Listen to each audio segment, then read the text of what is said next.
Buenas tardes. Quiero agradecer al 15º Congreso Internacional de Economía y Gestión el haberme permitido presentar esta obra, 100 años y un poco más, la trama curricular de la Facultad de Ciencias Económicas, pero también especialmente al decano, el doctor Ricardo Palen, porque realmente fue el motor y una fuente constante de estímulos para realizar este texto. Y realmente fue por su interés que avisoré la posibilidad o el sentido que podía tener llevarlo adelante. También al director de UDEVA, puesto que la editorial se acompañó la edición y publicación de esta obra, que es significativa para la universidad, y creo que quien les habla, también el decano y el director de UDEVA, esto en el fondo es un homenaje a los 200 años de la Universidad de Buenos Aires. Bien, en primer lugar, esta es una obra histórica en el sentido que recorre más de 100 años de los distintos currículums que hubo en esta facultad, pero no es una obra histórica común, no hay un relato de un periodo o de un evento que ocurrió en algún momento, sino que es una compilación de todos los currículos, de todos los planes de estudio, desde su creación en 1913 hasta el presente. En ese sentido, decía que no es una obra histórica usual, pero es muy importante puesto que permite, al verlos reunidos y tenerlos en la mesa de trabajo, una perspectiva en el tiempo y la posibilidad de una comparación que de otro modo no sería posible y que es muy interesante para quien lo estudia la facultad y la enseñanza desde diferentes puntos de vista disciplinares. Pensando que es una compilación, uno estaría llevado a pensar que no tiene dificultades, que simplemente es el trabajo de recopilarlos, unirlos y bueno, y así finaliza la tarea. Realmente llevó 2 años y medio y fue muy dificultosa. En parte, la mayor parte del tiempo fue una tarea de tipo detectivesca, encontrando o tratando de encontrar las resoluciones respectivas. El primer problema es que a veces nos encontramos con versiones que no eran del Consejo Superior y suele haber diferencias, y queríamos ir a una fuente, la única segura y oficial de un currículo, que son los aprobados por el Consejo Superior a propuestas de las diferentes unidades académicas, en este caso de la facultad. Pero la historia argentina, que es muy oscilante, y por diferentes razones que van desde razones políticas hasta desidia simplemente, a veces no hace posible encontrarse fácilmente con esa resolución donde debiera estar. Entonces, eso comprometió a una cantidad enorme de personas que nos acompañaron para detectar y finalmente poder editar las resoluciones del currículo respectivo. Así están involucrados el departamento de alumnos, de títulos de la facultad, los departamentos pedagógicos, el archivo histórico de la universidad, el departamento de planes y títulos de la universidad también, el Consejo Superior de la Universidad. En fin, un montón de personas en los cuales no hubiera sido posible de ninguna manera esta reconstrucción que fue tan laboriosa. Yo me permitiría un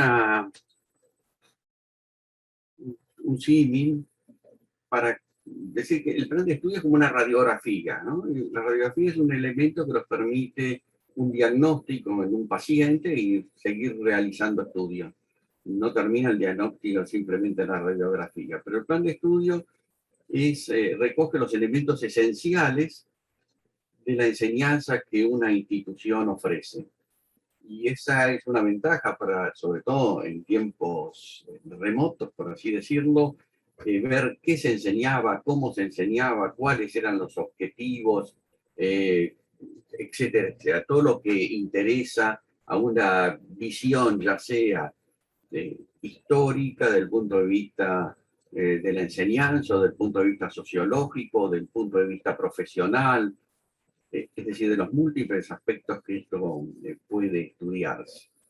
Y hace también a la gestión de todos los días, ¿no? Tener reunidos de una manera eh, simple y compacta aquellos planes de estudios que interesan a los gestores, o cuando hay un cambio curricular, tenerlo a mano a los efectos comparativos. Eso antes no era posible y creo que esta es una de las virtudes mayores que tiene este texto.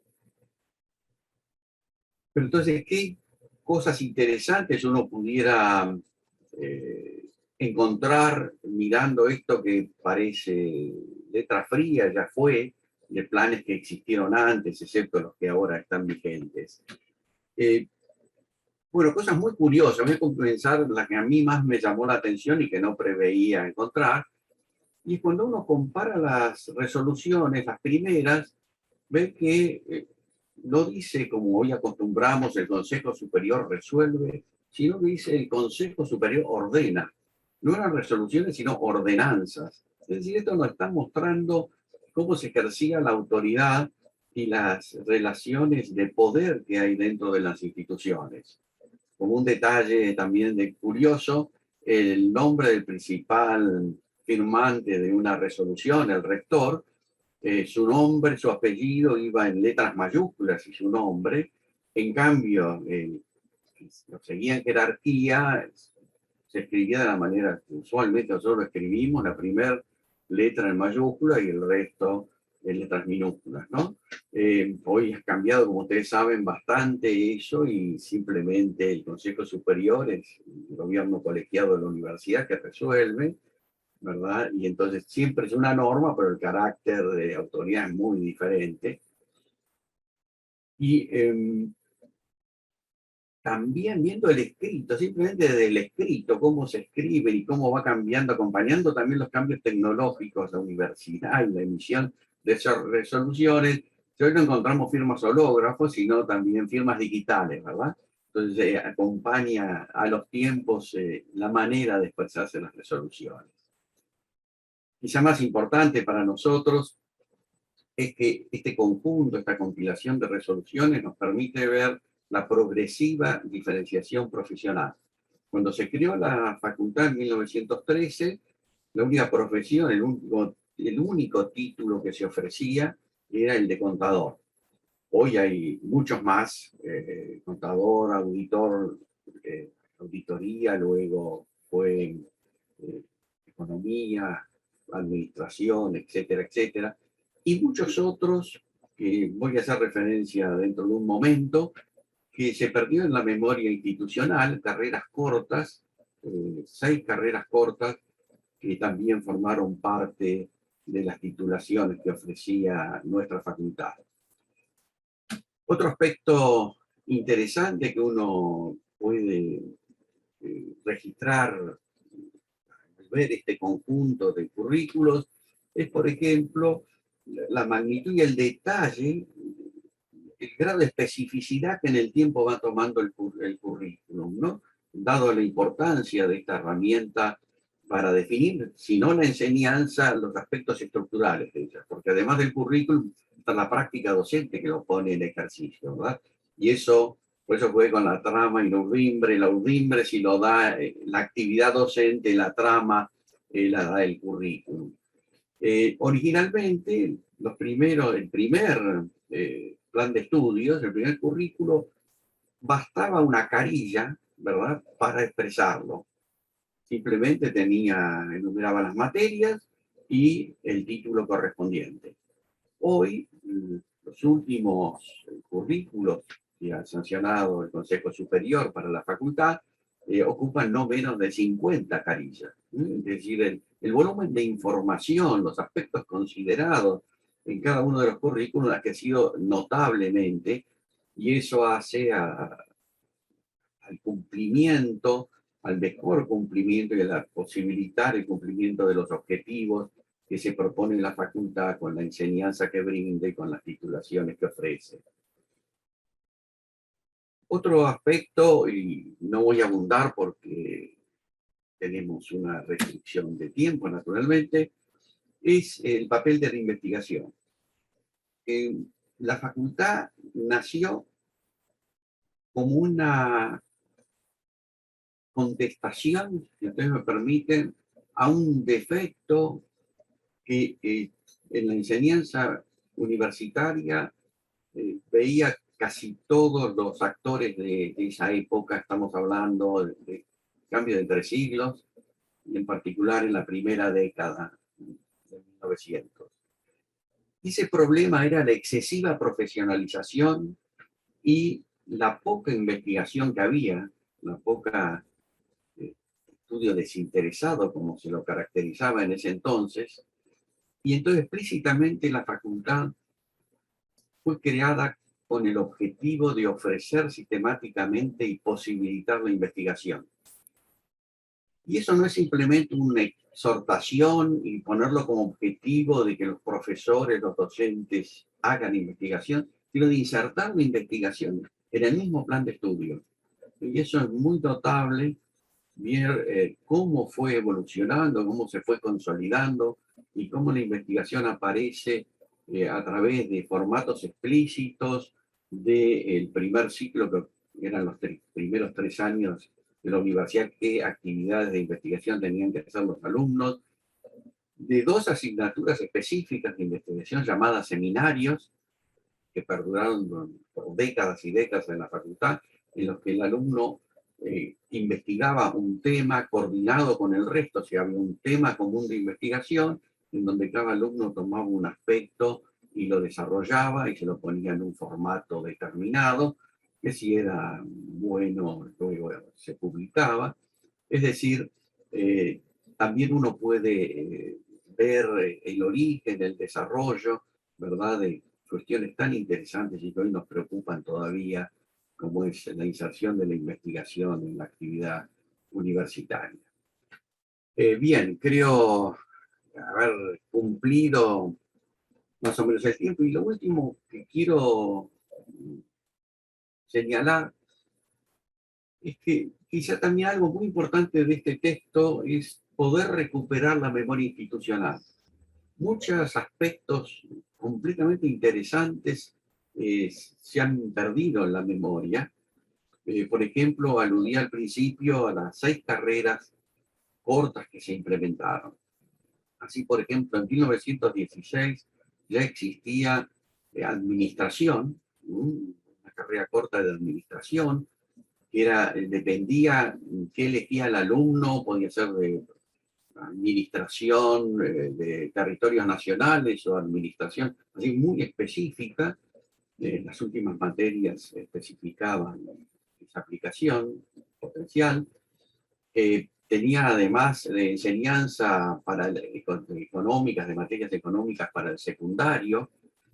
Luego, posteriormente, se incorporó consular, una actividad consular para formar cónsules que potenciaran la actividad económica de los nexos con el extranjero, posibilitaran exportaciones, etcétera, etcétera.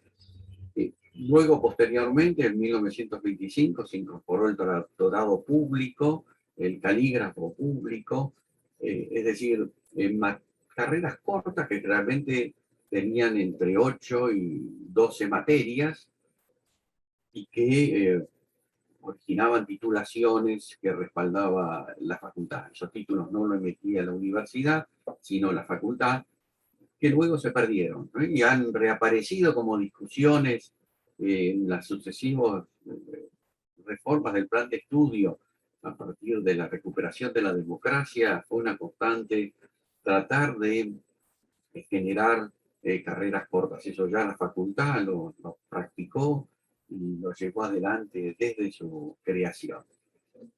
Bien, muchísimas gracias por permitirme presentar ese texto y agradezco ya anticipadamente a quienes van a comentar también el texto, el decano y el director de UDEVA. Muchas gracias. Bueno, buenas tardes.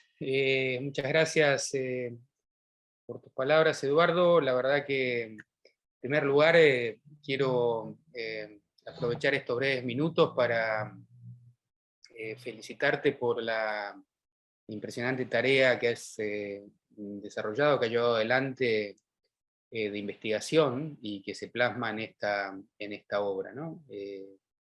Recién dabas cuenta de la diversidad y la amplitud de la tarea y de las dificultades con las que se han topado para llevar adelante esta importante contribución. Así que, en primer lugar, como decía, quiero expresarte mis felicitaciones por la tarea como compilador de esta importante obra.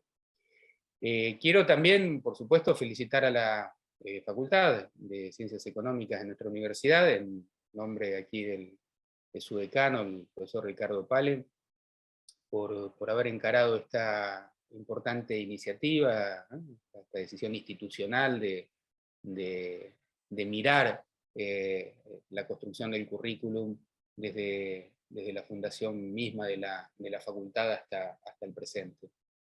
El libro se presenta en una oportunidad sustantiva, en la realización de la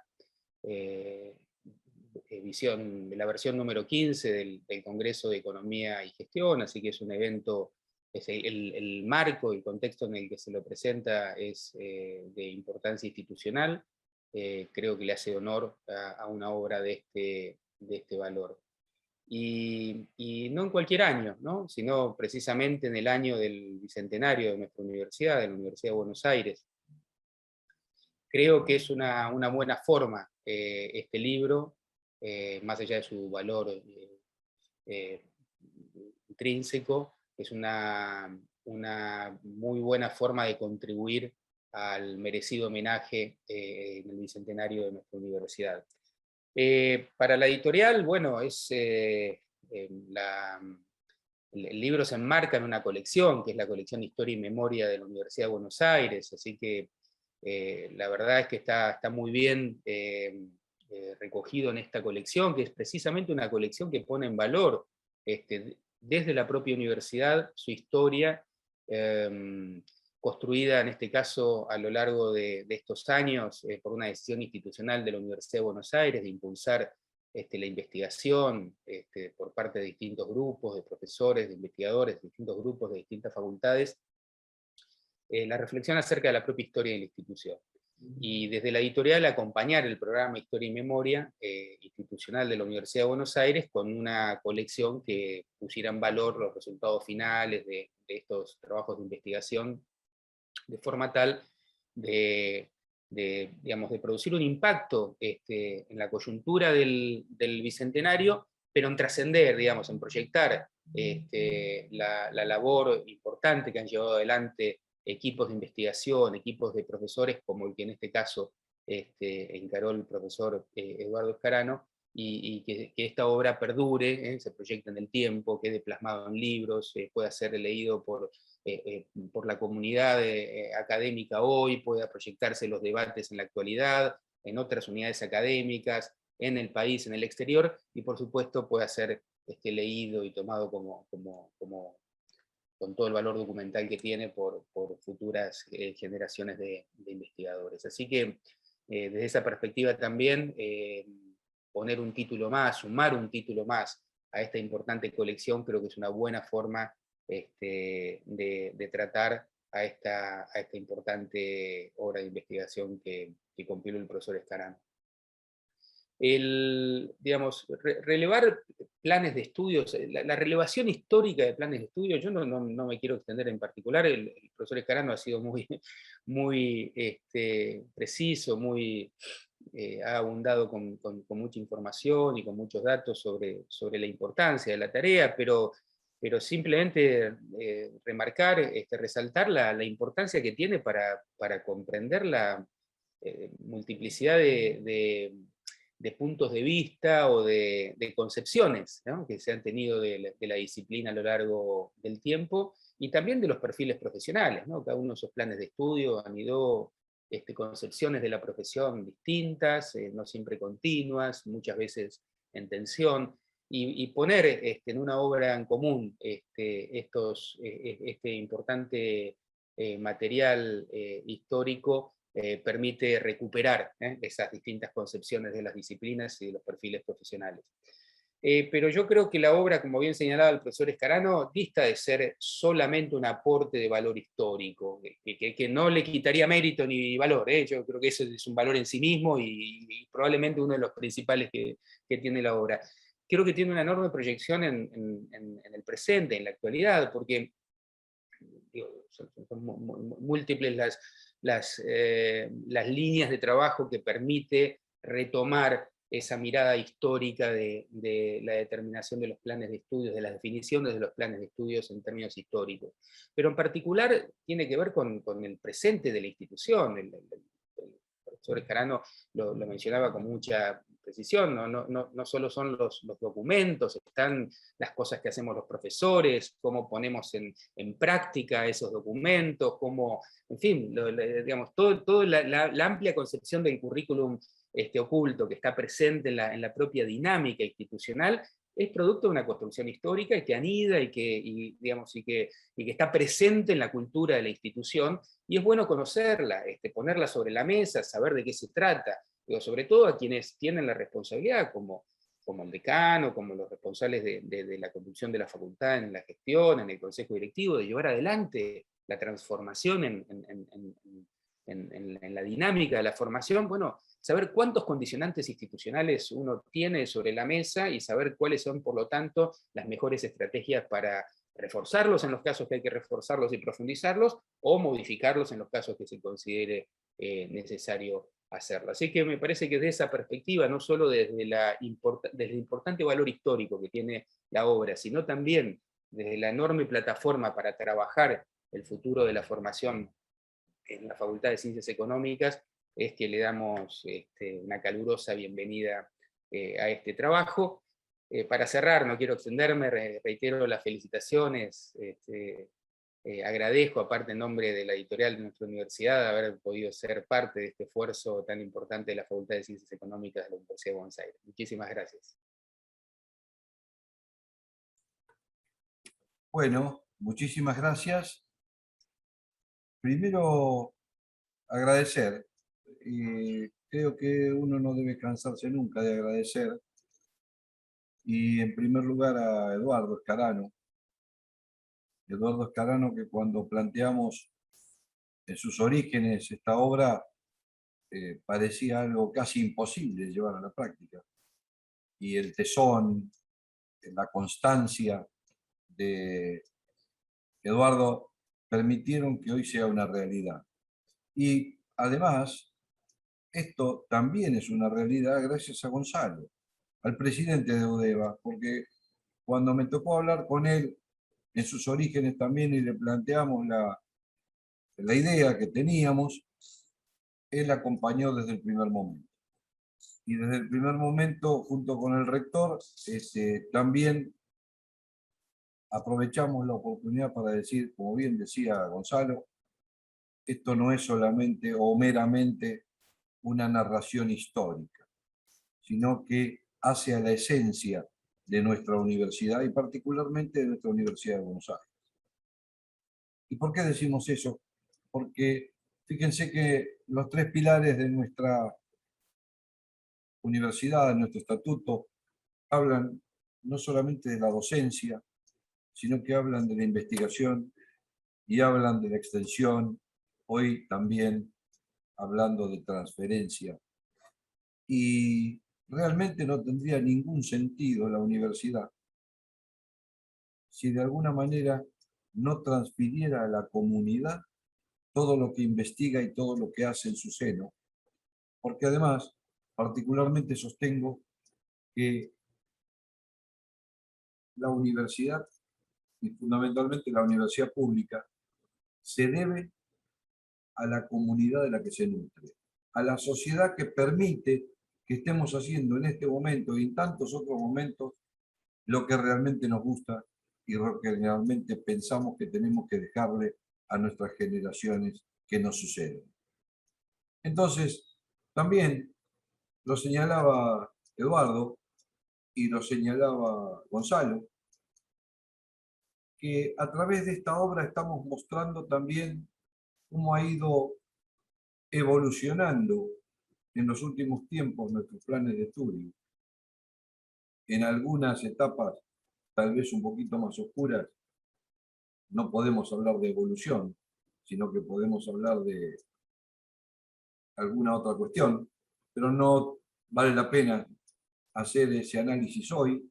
Y yo creo que cuando hablamos de los últimos planes de estudio, fundamentalmente la última actualización, que data de 2018, queda sumamente claro lo que se ha incorporado como nuevo a nuestros planes de estudio. ¿Por qué? Porque esa dinámica que va cambiando permanentemente y que hoy precisamente hablábamos en un pequeño reportaje que tenía que ver con academia y profesión, donde se nos preguntaba si estábamos preocupados realmente por el avance tecnológico y por la incompetencia que en el caso de los contadores nos daba esa misma tecnología. A lo cual, en mi caso personal, creo que todo lo contrario, es un desafío para nosotros, no solamente para perfeccionarnos en las herramientas tecnológicas, sino también para brindarle a nuestros estudiantes y futuros estudiantes, que serán los futuros profesionales, nuevos campos de acción de nuestras profesiones. Y claramente se ve esto en los últimos planes de estudio, en las últimas actualizaciones de los planes. Fíjense, simplemente a manera de resumen, se ha incorporado como asignatura obligatoria algo que no existía, simplemente estaba como asignatura simplemente optativa, que era contabilidad gubernamental. ¿Cómo puede concebirse un futuro profesional teniendo en cuenta la cantidad de colegas que trabajan en el Estado, que salgan de nuestra casa de estudios sin conocer ese segmento particular de la contabilidad que es la contabilidad gubernamental? También la dimensión social y ambiental. También era una asignatura optativa. ¿Y cómo la íbamos a dejar ahí como optativa cuando en realidad una norma profesional vigente a esa fecha y aún antes hablaba del balance social y de cómo se hace? ¿Cómo no le iba a explicar al próximo colega que salía de nuestra casa qué era un balance social, para qué servía y cómo se debía instrumentar? Y ni hablar de lo que tiene que ver con el ambiente.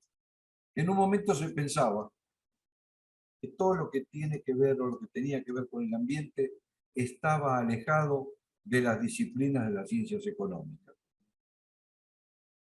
Y fíjense qué falso, o qué falsa esta postura, cuando no cabe ninguna duda que cualquier cuestión ambiental tiene su efecto económico. Si tiene su efecto económico, la contabilidad debe reflejar esa realidad económica para quienes los administradores tomen decisiones adecuadas y sustentables. Todo eso en nuestros planes de estudio no estaba obligatoriamente dicho. Y ni qué hablar de los talleres de práctica profesional como última asignatura de nuestra carrera, donde a través de un consultorio, de forma presencial, por supuesto, previo a la pandemia, y luego se retomará, los estudiantes podían consultar todo aquello que podía interesarles de la faz profesional en el seno de nuestra casa. Por eso lo que acaban de decir tanto Eduardo como Gonzalo es tal y cual así. Y yo nuevamente les agradezco no solamente por este libro y por esta obra, uno en carácter de compilador y el otro de entusiasta editor de este libro, sino gracias por estar aquí hoy en ECON 2021 con nosotros, a ambos, y concedernos el honor de que esta obra de 100 años y un poco más forme parte de lo que decimos siempre, con el corazón en económicas. Gracias, Eduardo. Gracias, Gonzalo, de todo corazón. Y nos seguimos viendo en cualquier momento. Y gracias a todas y todos por estar ahí siempre con nosotros. Un abrazo enorme.